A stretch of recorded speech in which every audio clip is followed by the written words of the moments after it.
Est-ce que tout va bien? Parce que tu écris beaucoup Très bien. et tu dois être fatigué. Oui. Maintenant je ne fais que ça. Je ne fais que écrire et ça me va très très bien. Et ça te va très très bien. Je suis en tout cas très très heureux de t'accueillir.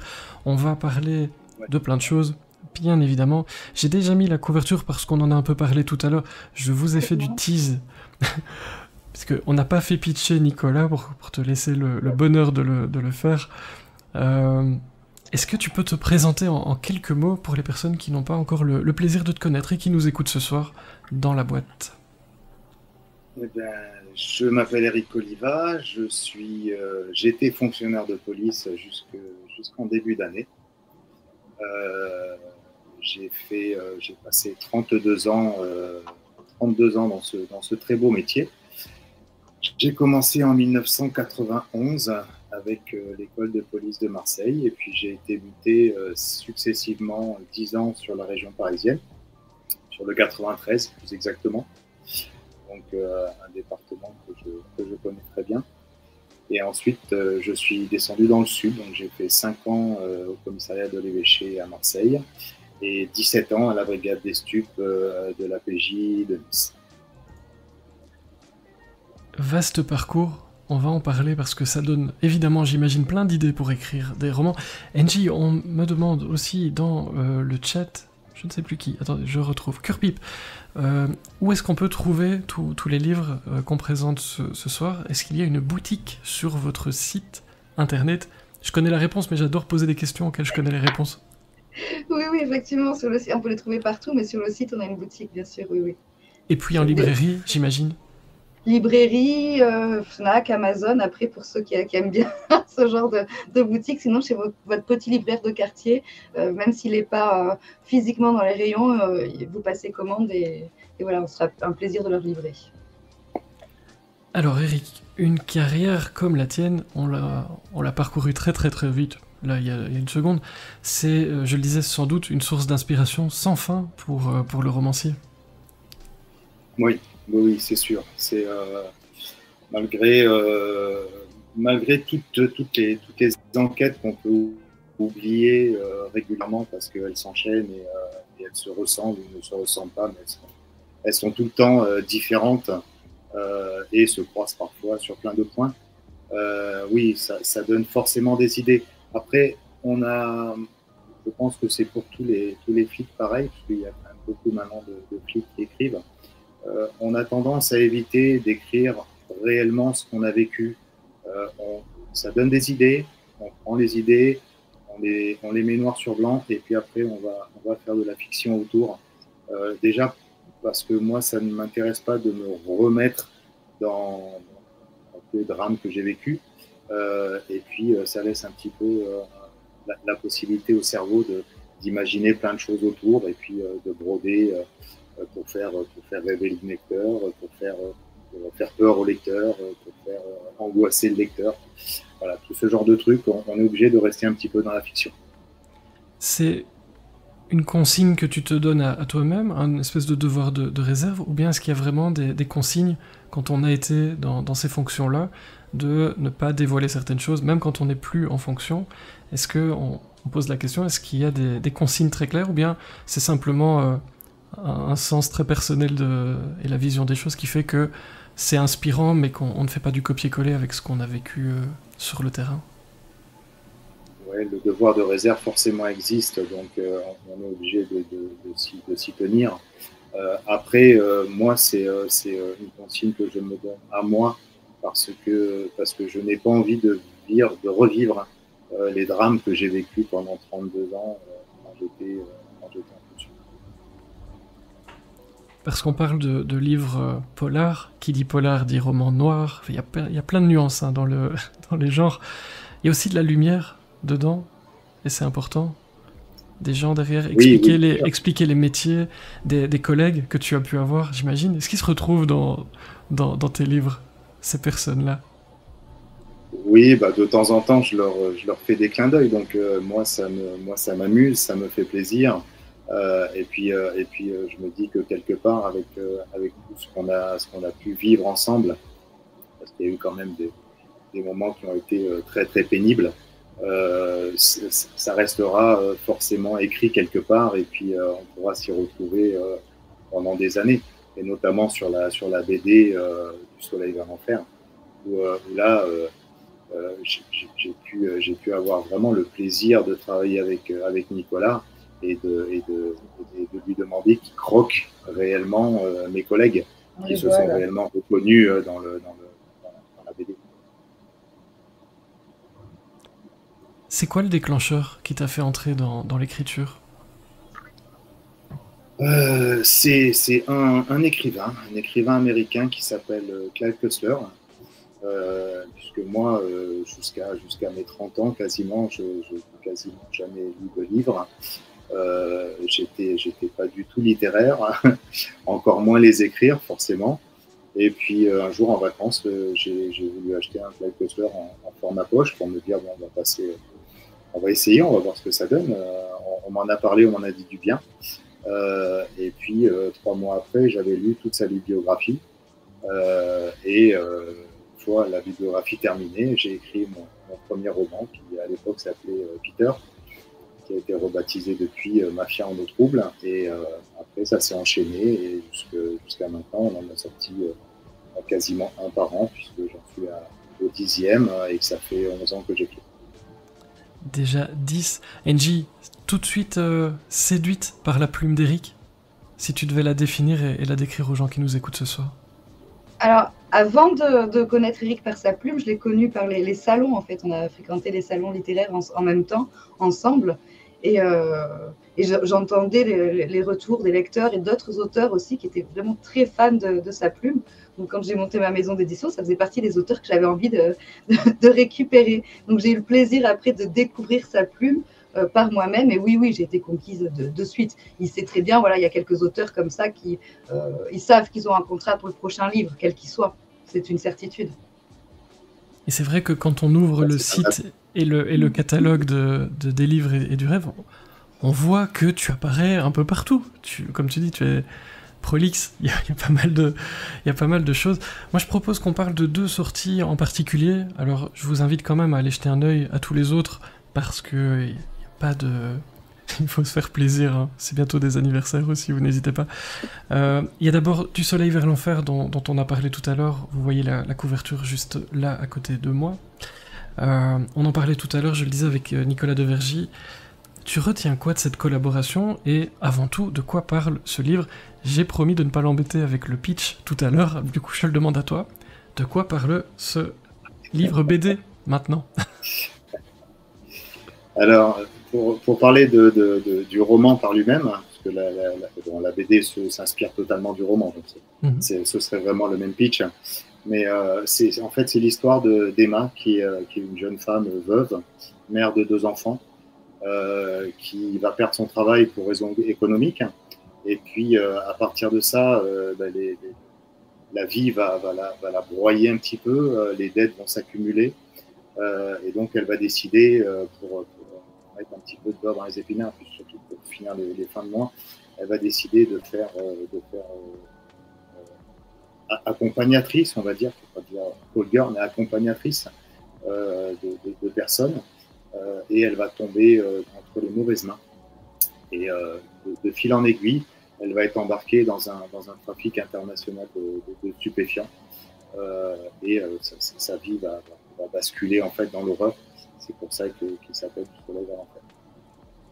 Et tu retiens quoi de cette collaboration pour passer du roman que tu as imaginé vers une bande dessinée? C'est pas rien.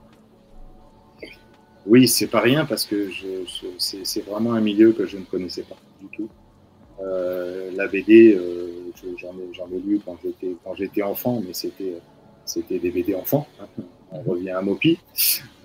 Mais ça s'arrêtait là. Je n'avais jamais mis le nez dans une BD adulte, et surtout, je ne savais pas comment travailler, comment faire une BD adulte. Donc, il a fallu que je retourne sur Nice, que j'aille discuter avec Nicolas, qui m'a expliqué un petit peu comment ça se passait, le nombre de pages, comment découper les pages. Et puis après ça, j'attendais de voir en fait les premiers croquis, parce que je ne connaissais pas Nicolas, je ne connaissais pas son travail, et j'avais hâte de voir un petit peu comment ça se passait, comment il arrivait à mettre on appelle ça, les émotions qu'on peut faire passer dans un livre, comment arriver à les faire, à les rendre en BD. Et c'est vrai que quand il nous a fourni les premières planches, je me suis tout de suite dit que ça allait être magnifique parce qu'il a vraiment une plume incroyable, un coup de crayon incroyable, et la BD est vraiment tirée du livre, du début à la fin, on s'y retrouve. Et vous avez mis ça en place de votre côté, ou c'est une idée d'Engie de vous rassembler comme ça sur un projet? Ça s'est passé comment, le début de cette aventure? Bah, en fait, je vais pas pouvoir répondre à la place d'Engie, mais c'est vrai que... mais c'est vrai qu'on a commencé à voir sortir des BD tirés justement de romans polars. Et Angie m'en a parlé quasiment simultanément. Et puis, même avant qu'on les ait vus. Et après, malheureusement, nous, on a commencé le travail trop tard, on va dire, et on a dit, ah mince, les autres qui sont déjà sortis. Mais bon, en tout cas, on était dans la même période, que c'est dans l'air du temps. Ouais, c'était vraiment dans l'air du temps, et ça s'est fait un petit peu comme ça, quoi. On s'est dit que Du Soleil vers l'Enfer ayant beaucoup plu aux lecteurs, ça restait quand même un polar qui était très visuel. Pourquoi pas justement faire cette BD. En plus, la BD ouvre le bal de la maison d'édition au niveau BD adulte, et on en profite également pour être à la recherche de producteurs pour essayer de mettre ça maintenant au cinéma ou à la télé. C'est important de viser la lune, vous avez plein de projets, c'est beau à voir aussi quand il y a une belle dynamique comme ça. Au-delà de la bonne ambiance et du talent, ça fait plaisir de voir les choses qui se concrétisent comme ça. Et Angie, c'est facile à gérer un auteur aussi productif que Eric? Parce qu'il t'envoie quand même beaucoup de manuscrits alors du coup. Non, ça va, parce que oui, ça fait un par an. Puis on a surtout, enfin pour moi, oui, ça fait un par an, parce que même 2 par an, parce qu'on a repris des rééditions de ces anciens livres. Mais après, l'avantage, c'est que c'est un auteur qui connaît les rouages, qui connaît le fonctionnement, qui sait quand il y a des corrections à faire, qui ne rechigne pas trop en tout cas. Mais voilà, c'est agréable de travailler. C'est bien de découvrir de nouveaux talents, mais c'est agréable de travailler avec des personnes, des auteurs confirmés qui connaissent comment ça fonctionne. Parce que c'est très difficile, il y a énormément de travail pour sortir un livre. Énormément de travail. Et Bidule nous dit que tous ces romans vont certainement passer entre mes mains à la direction des bibliothèques de Vendée. Eh ben c'est très très chouette ça. Du coup, dans les bibliothèques, il y a plein de choses à en dire, mais je prends note, Bidule, que tu peux nous renseigner sur les bibliothèques, c'est toujours intéressant, et vous faites un travail de dingue dans les bibliothèques, donc faudrait vous mettre en avant dans une petite boîte, à l'occasion. Je note ça dans un coin de ma tête. Eric, une question de Yacine pour toi. Est-ce que les procédures de police prennent une grande place dans les romans que tu écris? Oui, énormément. C'est quelque chose que je ne peux pas m'empêcher de faire. J'essaie de garder un petit peu la légèreté du roman, mais au niveau des procédures de police, j'y tiens absolument parce que j'étais en police judiciaire, donc c'était mon travail tous les jours. Et puis je trouve quand même que les gens, même s'ils ne connaissent pas grand-chose pour la plupart, avec les séries, les films qu'on voit, ce sont des choses qu'ils intègrent au fur et à mesure. Et quand on fait des bêtises sur la procédure judiciaire, ça saute aux yeux. Ça saute aux yeux. Je propose qu'on parle d'un autre livre, parce que j'avais envie. Je vais mettre la couve. Sentence immédiate. Tout un programme aussi. On n'est pas sûr de la jeunesse. Quoique. Non, on n'est pas sûr de la jeunesse. Est-ce que tu peux nous dire de quoi... On n'est pas du tout sûr de la jeunesse. Est-ce que tu peux nous dire de quoi parle ce livre, pour aussi les personnes qui veulent te découvrir, si ce n'est pas encore fait? Ouais. Alors ce livre, c'est un livre qui m'a été inspiré... alors, c'est vraiment une digression, en fait. Le livre est vraiment une digression de ce que j'ai vécu.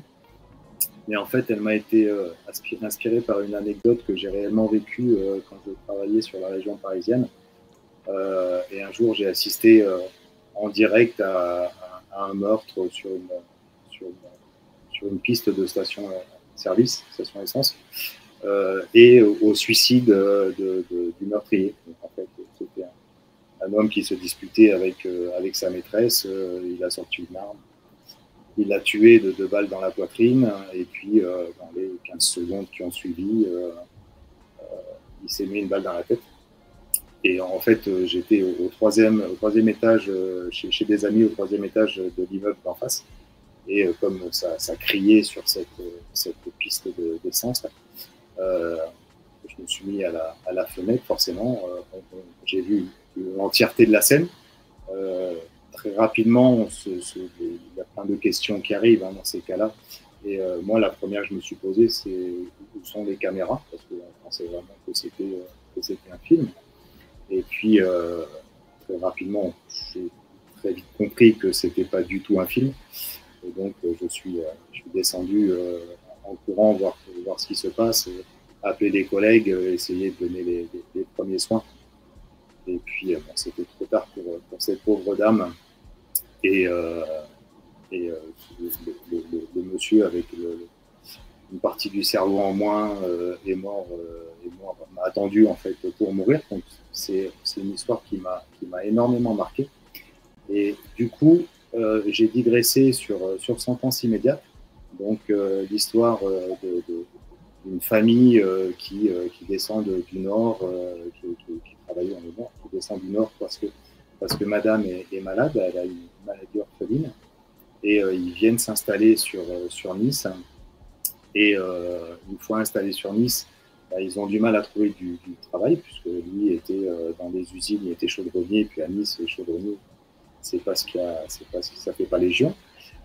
Donc la vie commence à être difficile, et en fait il va s'acoquiner avec une personne qui va le faire monter sur un braquage. Et le braquage il va mal tourner, et il va terminer en prison. Et à partir de là, il va y avoir les gens de cette petite bande-là qui vont être assassinés un par un. Et on se dit que forcément, il y a une vengeance derrière qui se fait, et il va falloir trouver qui est ce vengeur masqué. Donc, en fait, j'avais fait cette digression en me disant, voilà, il y a quelqu'un qui fait des conneries, et il est vengé juste après, un en se suicidant, et l'autre, c'est parce qu'il y a un vengeur qui venge quelqu'un. Et on n'en dira pas plus, parce que le reste se trouve dans ce livre, Sentence immédiate. J'en profite, Chachoumou, pour répéter, parce que c'est important, vous pouvez aller sur le site des livres et du rêve, sur la petite boutique, le catalogue, il y a tout ce dont on a parlé ce soir, et bien d'autres choses. Il y a moyen de les acheter, puis en librairie, et sur des sites, et partout. Faites-vous plaisir, franchement, c'est cadeau. Et le petit robot, grâce à Kiko, nous met bien évidemment le lien dans le chat, donc vous ne raterez rien. J'ai une dernière question quand même, c'est tu parlais de cette expérience qui te reste en tête, et je veux bien croire que ça te reste en tête. Au final, tout le parcours reste bien en tête.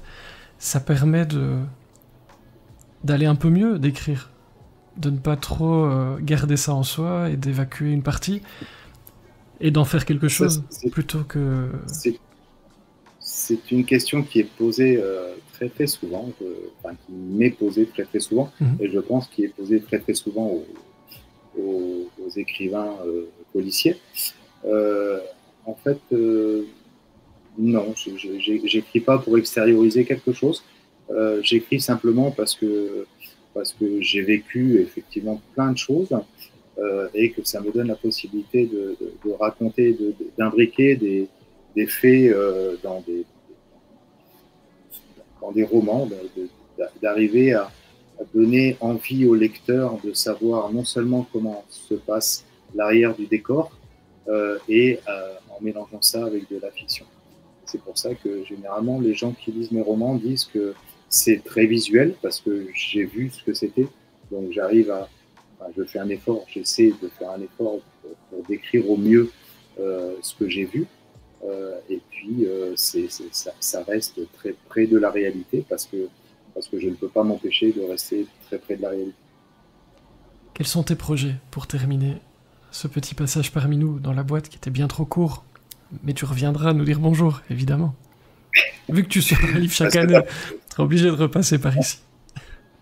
Mes projets, c'est que cet après-midi, j'ai envoyé un mail à Angie, donc tu as dû le recevoir. Je l'ai reçu, oui. avec le prochain manuscrit. Donc, on verra pour l'année prochaine ce que ça donnera. Donc, pour l'instant, il n'y a pas encore de pitch. Il n'y a même pas encore de titre, mais j'y travaille. J'y ai mis un terme là, cette semaine. Donc, mais ce sera un petit bijou quand même s'il ne pitche pas, ce sera un petit bijou. J'ai quand même eu la mouture d'avant et il s'est encore surpassé hein, dans son écriture, dans son enquête, toujours plus loin, toujours à nous surprendre et vraiment un nouveau très bon roman en perspective. Et tu te sens comment un petit peu au thriller. Tu te sens comment la semaine comme ça où on termine un manuscrit? Pour les personnes qui nous écoutent, je suis sûr que ça les intéresse, vous me l'avez déjà dit. Je crois que chacun a sa réponse hein, dans les auteurs, mais quelle est la tienne? Comment tu te sens? Est-ce que tu as fêté ça? Est-ce que tu as fait une grande sieste? Comment ça se passe? Non. Quand je finis un manuscrit, en fait, j'ai toujours toujours l'appréhension de me dire comment il va être accueilli. Donc généralement, moi, je travaille avec un très petit comité de lecture, à part Angie. Angie est quasiment la dernière à l'avoir, une fois qu'il est vraiment terminé. Mais en avant, je travaille avec un petit comité de lecture et ça me permet de peaufiner certaines scènes parce que je tiens vraiment à ce que toutes les scènes que je veux touchantes soient touchantes, et que je veux difficiles soient vraiment pénibles pour le lecteur à lire. C'est le but en fait quand on écrit ce genre de roman. Là, c'est quand même du polar plus thriller pour le prochain. Il faut vraiment que le lecteur ou la lectrice soit touché émotionnellement par ce qu'on écrit. Et si on n'arrive pas à mettre ça dans un roman, c'est pas la peine. Il faut le revoir, il faut le retravailler. Mais le but, c'est vraiment de toucher le lecteur. Et si on doit faire pleurer le lecteur, il faut vraiment qu'il pleure. Vous viendrez nous dire si vous avez pleuré, si vous avez stressé, si vous avez d'autres émotions. Angie Yacine demande, ça fait quoi de lire un livre qui est en cours d'élaboration jusqu'à sa fin, quand on est éditrice? Il y a ce petit côté privilège. C'est vrai que c'est parfois quand on reçoit beaucoup de manuscrits et pas forcément des manuscrits avec du talent derrière, ça nous gâche un peu l'envie de lire. Mais quand on reçoit quelques pépites avec ce petit côté primeur, c'est très agréable. J'ai pas eu l'occasion d'intervenir sur les bandes dessinées jeunesse, mais ça me le fait. La collection Peasley, par exemple, j'attends avec impatience, parce que là, pour le coup, je suis la toute première à le lire. Et voilà, c'est quelque chose, c'est indescriptible, c'est extraordinaire. Et une petite dernière pour la route, parce que j'ai envie. Eric, ça a l'air d'être la grande fidélité quand même, dans ce milieu un peu bizarre parfois. Qu'est-ce qui te plaît le plus dans cette maison d'édition des livres et du rêve, et dans cette rencontre avec Angie, qui fait que, livre après livre, on te retrouve dans ce catalogue et dans cette famille, comme disait un des invités tout à l'heure. C'est vrai qu'Angie, ça fait un moment qu'on se connaît maintenant, hein. Ça doit faire plus de 10 ans, je pense. Oui. Ouais, plus de 10 ans. Et je vois la façon de travailler. Moi, j'ai été déjà dans trois maisons d'édition différentes, puisque j'ai encore 2 romans qui sont dans 2 maisons d'édition différentes.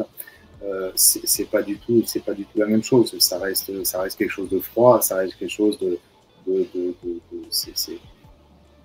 il n'y a aucun contact humain quasiment, et c'est pas vraiment ce que cherche un auteur. Donc quand je suis arrivé chez Angie, j'ai vu sa façon de travailler, j'ai vu le dévouement qu'elle met à la maison d'édition, et là on se dit ça ne peut que marcher, c'est pas possible autrement. Donc voilà, j'ai signé volontiers pratiquement tous mes romans maintenant, puisqu'il y en a beaucoup. Je les ai là. Oui, le prochain va sortir l'année prochaine. Il y a encore la réédition de Stup qui va arriver.